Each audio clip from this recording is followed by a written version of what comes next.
Assalamu alaikum warahmatullahi wabarakatuh. Dear students, this is Arfat Mujib from Fayad Educational Institute. Today I am with 8th standard science and today is chapter Stars and Solar System, chapter number 15, including in unit first syllabus. In this chapter, today my topics, basic topics in this chapter to discuss are celestial bodies, universe, astronomy, night sky. आज इन चार basic जो terms है इसमें stars and solar system इसमें हम आज एक एक करके डिस्कशन कर लेंगे। सेलेस्टियल बॉडीज क्या कहते हैं, या हम इनको कहते हैं heavenly bodies. Celestial bodies are those bodies, those objects which are found in our space, in our sky. ये चीजें स्काई में होते हैं। ये solid gaseous mass of particles होते हैं। We can name them as planets, moon, stars, asteroids, comets, galaxies।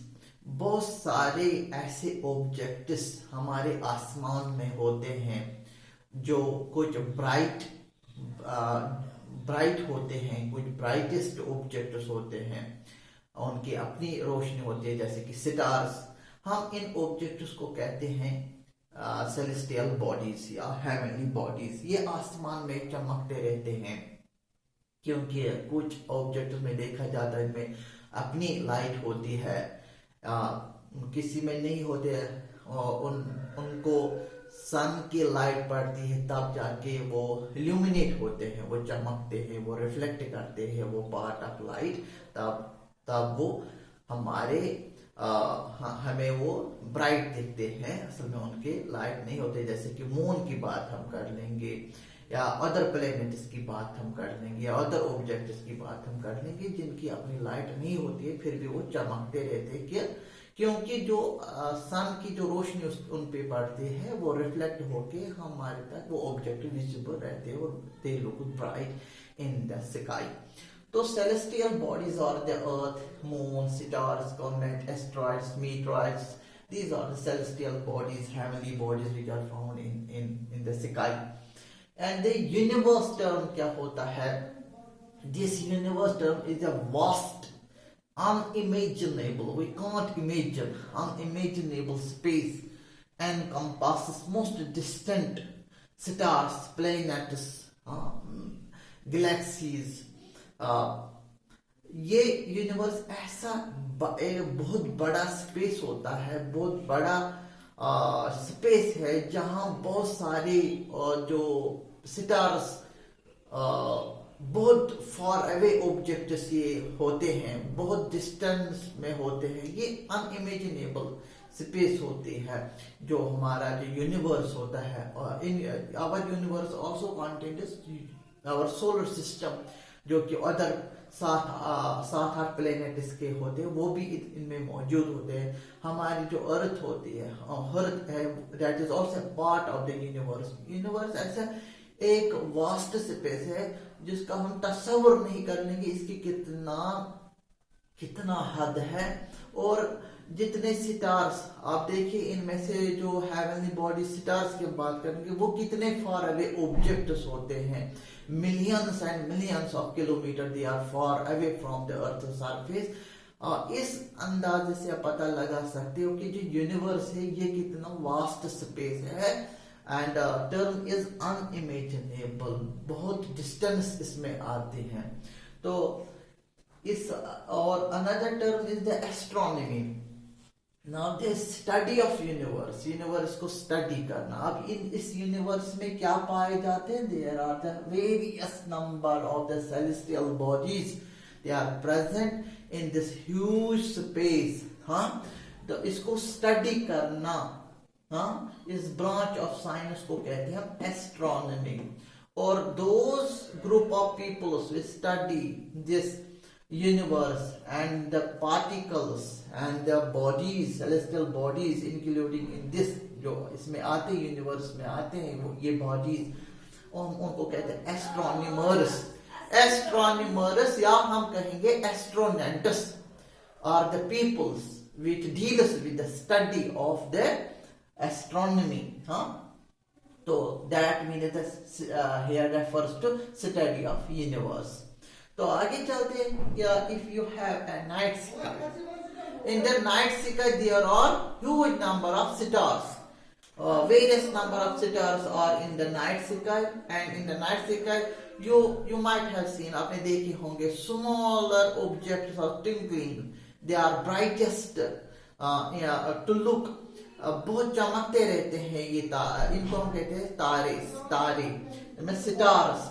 अब इन सितार जो ये खाली विजिबल रहते हैं नाइट स्काई, दिन में भी ये होते हैं due to the high intensity of sunlight, ये दिखाई नहीं देते हैं,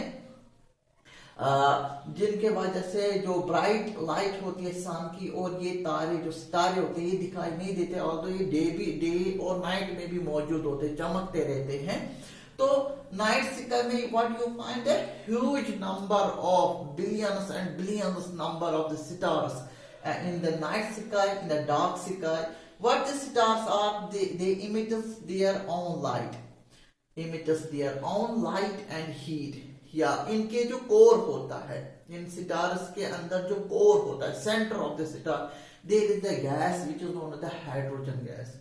उस सेंटर पार्ट में, सितार्स के सेंटर पार्ट में 2 to 3 million degrees Celsius, not a joke. It is a huge temperature. At that temperature, this hydrogen gas fuse, जो हाइड्रोजन एलिमेंट होता है वो फ्यूज अप होता है, हम उसको कहते हैं न्यूक्लियर फ्यूजन रिएक्शन होती है। जब ये रिएक्शन होती है, hydrogen and hydrogen atom they fuse, meet, join, they form the heavier gas, that is the helium gas formation takes place. ये रिएक्शन, इस रिएक्शन हम कहते हैं न्यूक्लियर फ्यूजन रिएक्शन। इसी के कारण लाइट और हीट एनर्जी रिलीज होती, इमिट होती है। Therefore these stars are visible, they are twinkling, they have their own heat and light, क्योंकि due to the hydrogen gas in the core of their in their center, वो burn up होता है, जिनके वजह से इनकी अपनी क्या होती है, लाइट और heat, and therefore they are the brightest, they have their own light, and these objects are point object. जब भी हम देखेंगे इनको on the surface of the earth, they look a pointed objects, although they ये देखिए जो सितार्स होते हैं ये सन से भी बहुत बड़े होते हैं, बट तो फिर ये पॉइंटेड ऑब्जेक्ट क्यों दिखते हैं, छोटे क्यों दिखते हैं हमें अर्थ सरफेस से? अगर हम ऊपर के आसमान की ओर देखेंगे, they look like a dot, but or the twinkling, but or have the brightness, but they look like very small because they are very very far away. ये बहुत दूर होते हैं, सन से भी दूर होते हैं। जो हेवनली बॉडी सन, जैसे कि huge ball of fire, sun source of heat and light energy, ये नजदीक है हमारे अर्थ सरफेस से। इससे भी दूर सितार्स होते हैं, बहुत दूर होते हैं, जिनके वजह से जितना दूर ऑब्जेक्ट जाएंगे हमारी नजरों से उतना वो छोटे दिखते हैं। Therefore the stars look pointed object, point object, because they are very very far away and they are twinkling. आपने देखो है रात में ये तारे जो होते हैं दे आर ट्विंकलिंग, ये ट्विंकलिंग कर रहे हैं, दे अपीयर्स टू ट्विंकलिंग असल में। और ये जो स्टार्स की बात अगर हम करेंगे, जो नियरेस्ट स्टार है on the surface of the earth, that is the alpha Centauri. Alpha Centauri बहुत नजदीक स्टार है, स्टारों में से ये नजदीक स्टार पड़ता है अर्थ, अर्थ से नजदीक पड़ता है। अगर हम ऊपर जाएंगे सन के, जो सन के बाद जो भी सितार नजदीक है वो है ये अल्फा सेंटोरी।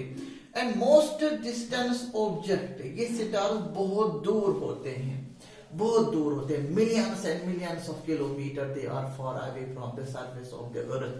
तो और दे अपीयर्स, हमने देखा they appears to move from east to west, but it is not so, as if we talk about our earth rotates west to east, है ना, but they appears to move, to rotate east to west, but it is not so there is a relative motion concept. जब भी एक object rotate होता है, दूसरा जो surrounding object होता है वो दिखते हैं, वो इसके अपोजिट रोटेशन होती है, इसके अपोजिट उसकी मूवमेंट होती है, मूव होते हैं। That is the concept of the relative motion. तो सितारे जो होते हैं they actually not move from east to west, but they appears they move from east to west. Their rotation is from the east to west, but it is not so because the earth's rotation west to east, जब उसकी waste to east rotation होती है तो सितारे दिखते हैं हमें east to west, इनकी रोटेशन है, इनकी मोमेंट है, but that is not so. There is a relative motion, they looks like they appears that they move from east to west. एक कॉन्सेप्ट है हमारे पास, that is a light year concept. It is a measuring unit, it is a measuring unit which is value 9.46 into 10 raised power 12 kilometer. It is a unit, measuring unit, which can calculate the distance between the stars. एक सितार दूसरे सितार से कितना दूर है, एक सितार दूसरे सितार से कितने दूर है, वो डिस्टेंस कैलकुलेट करने के लिए क्या होते हैं, लाइट ईयर। एक लाइट ईयर का कितना वैल्यू है, that is 9.46 into 10 raised power 12 kilometer. या this light year not measure the distance between the star 1, star 2, star 3, distance between the star. Also it measures the distance between the sun and the earth, moon and the sun, other planets, the distance between the two planets, other heavenly bodies which are very far away to each other, उनको distance measure करने के लिए हमारे पास concept है light year. तो light जो होती है असल में ये किस स्पीड में सरफेस तक पहुंचती है, that is the speed of light is 3 into 10 raised power 5 kilometer per second. Or we can say the speed of light is 3 into 10 raised power 8 meter per second. It travels this speed, it is the speed of light in 1 year.